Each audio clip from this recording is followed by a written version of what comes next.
ये बताइए, जो भारत के नागरिक हैं, वोटर्स हैं, वो प्रधानमंत्री नरेंद्र मोदी के इतने दीवाने क्यों हैं? क्यों इतना पसंद करते हैं? जो वो धार्मिक काम करते हैं, या जो विकास का काम करते हैं, या जी जो जी। जातियों को जोड़ने का काम किया, या तीनों वजह हैं?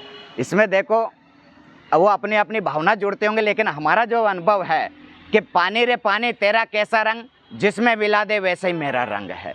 तो नरेंद्र मोदी जी एक ऐसे राजा हैं, ऐसे देश के वो हैं कि जिनको जिसमें मिला दो आप, चाहे बच्चा बच्ची में बिठा दो, बड़े में बिठा दो, बूढ़े में बिठा दो, माता बहनों में बिठा दो, धर्म के लिए, किसी भी ज्ञान के लिए कहीं भी उनको बिठा दो, उसमें मोदी जी मिल जाएंगे। ये उनकी विशेषता है, इसलिए उनको सब लाइक करते हैं और सब चाहते हैं। अच्छा, एक प्रश्न और है कि मोदी जी को एक तरफ लोग इतना पसंद करते हैं, वहीं दूसरी तरफ जो है, जो विपक्षी पार्टियां होती हैं, वो कोई भी मुद्दा आता है तो सब मिल के एक हो जाते हैं और उनको घेरने का काम करते हैं। करना चाहिए। देखो, हमारे शास्त्रों में बताया, अगर कोई परीक्षा नहीं होगी तो उसमें कैसे पता चलेगा कि इसकी सफलता क्या है, क्या परिश्रम किया। तो सत्य की परीक्षा होना चाहिए। और विरोधी, हम तो चाहते हैं इतने विरोधी, इससे भी और दूने विरोधी हो नरेंद्र मोदी जी को, तो सत्य को कोई विरोध असत में बदल नहीं सकते हैं। क्योंकि देखो, जब मनुष्य को कोई मुद्दा नहीं मिलेगा तो कोई ना कोई ऐसा ही विक्रय करेंगे।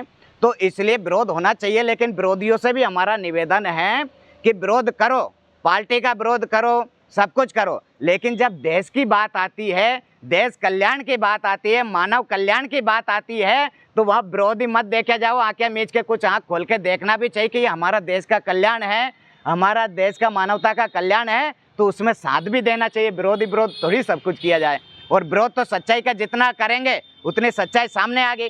नरेंद्र मोदी जी का अगर विरोधी नहीं होते तो इनकी अच्छाई कौन जानते।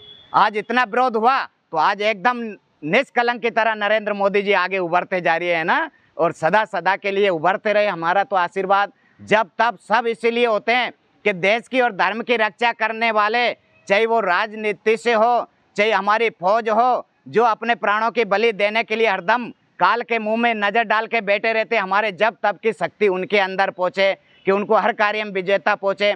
नरेंद्र मोदी जी का हर तरह सपना रहता कि अपने देश ने, हर देश में, कि आतंकवादियों का सर्वनाश हो, आतंकवादियों कोई पनाह नहीं। तो आज उनकी एक प्रेम है, उनकी भाईचारा है, तो विदेशों से पूरा विश्व अभी दिल्ली में समाया हुआ था, है ना, कुछ समय पहले, तो ये उनकी लायक था।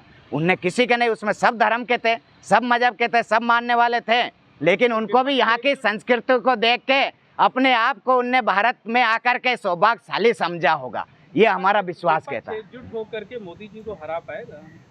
विपक्ष नहीं हरा पाएगा मोदी जी को, कोई नहीं हरा पाएगा। क्यों नहीं हरा पाएगा? कि 5 पांडव धर्म के लिए थे और 100 कौरव अधर्म के लिए था, हैं? तो अर्जुन ने कहा कि इसमें अगर मैं हार गया, इनकी जीत हुई, तो लड़ने से क्या, जिसको अपने को ही मार के मैं राज करूं, वो भी किस काम का। तो मोदी जी ये भी नहीं चाहते कि मैं अपना को मार के या इनको हानि पहुंचा के राज करूं। मोदी जी ये चाहते हैं कि मेरा सब परिवार एक साथ बैठ के एक साथ काम करे, एक साथ तरक्की की जाए, अपना नाम रोशन करे, है ना। तो मोदी जी को हराना नामुमकिन इसलिए है कि मोदी जी सत्य के लिए हैं, निसंदेह हैं, निडर है, उनको कोई का डर नहीं है। वो भगवान को साक्षी रख के और कार्य को करते हैं। तो हर आदमी अपने अपने इष्ट देव, आराध्य देव को मनाते हैं। उनको अपने आराध्य देव पे इतना विश्वास है, अपने कर्म पे विश्वास है कि मैं जो कर रहा हूँ इसमें देश का और मानवता का कल्याण बसा, तो मुझे देश साथ देगा और दे रही है और देगा। उनका आत्मविश्वास बढ़ता जा रहा है। विरोधी है, विरोध करे, लेकिन हर जगह विरोध ना करे। कई जगह ऐसा आवे जो देश का हित में है, उसका विरोध नहीं करना चाहिए।